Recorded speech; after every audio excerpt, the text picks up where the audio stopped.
Hey, what's going on, everyone? My name is Ian from SenseiIan.com, and today is Wednesday, and here on my YouTube channel, I do Q&A Wednesday. Because I'm new to YouTube and I have, I don't know, about 10 or 12 subscribers, I haven't really built up many comments down below. So if you can start commenting, I'd appreciate it, and start asking questions, and hopefully I can start answering them on Wednesdays. I was on Facebook, and I spoke with my friend OG on his Facebook chat room or his group page. You can find that link down below. He was speaking in his last YouTube video about shutting down your opponent.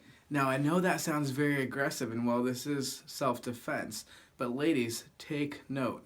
And men, children, whoever, you can beat anybody. You can also be beaten by everybody and anybody. It's important to know that self-defense can be simple as long as you keep it simple. Today I wanted to speak about shutting down your opponent. And by shutting down your opponent, what I mean is ending the threat as quickly as you can. Ending the threat can be very simple, direct, and efficient as long as you keep that in mind.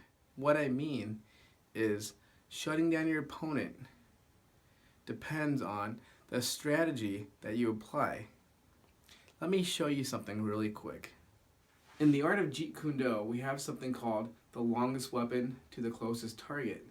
Though that may sound maybe a little confusing, it's important to see this. If I'm in my fighting stance just like this, I know you can only see my top half. Let's look at the longest weapon to my closest target. Let's imagine somebody right here, alright? And let's just have my hand out completely, like this. I'm not healing Hitler right here. What I'm doing is a finger jab to their eyes.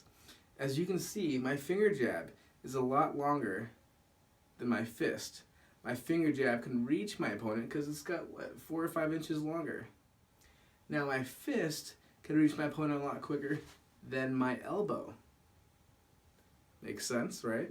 My elbow can reach my opponent a lot quicker than my headbutt. Now they're all efficient techniques, but if you're further away from your opponent, you need to keep in mind which technique to apply depending on the distance that you are away from your opponent. If you're a good kicking distance away, which means that the only way you can reach them is by kicking them, then you need to keep in mind that you're better off finger jabbing your threat in the eye opposed to elbowing them when you're this far. You don't want to close in and elbow them when you can just finger jab them in a very simple way. Now, like I said, this is called the longest weapon to your closest target. Well, how do we apply this? In a self-defense situation, the longest weapon to the closest target, something like the side kick to the knee, or the front kick to the groin, or the finger jab to the eyes. Those are our longest weapons to our closest targets. The second thing I wanted to explain today was the way the body works. Anatomically, check this out.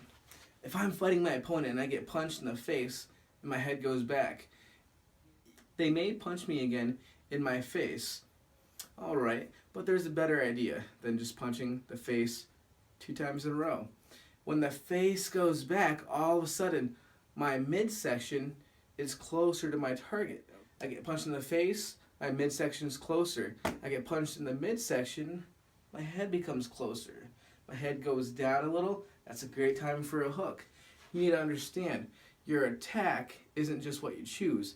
Your attack depends on what your opponent gives you. Alright? The third thing I wanted to explain today is this. Okay, so I understand. I have to finger jab my opponent in the eyes. Well, how do we do that efficiently? Well, we fake our opponent out. Stand-up striking depends on one of 2 things. Okay? Either single direct attacks or single attack which follows a fake, which means something like this.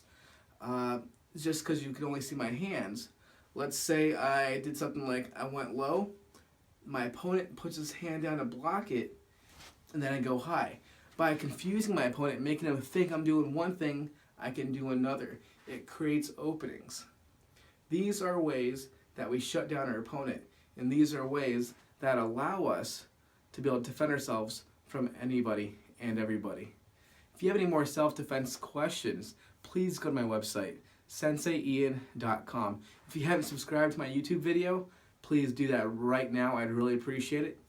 And if you haven't liked this video, do that as well. Right here in this link, right here, I imagine I'll put one here sooner or later.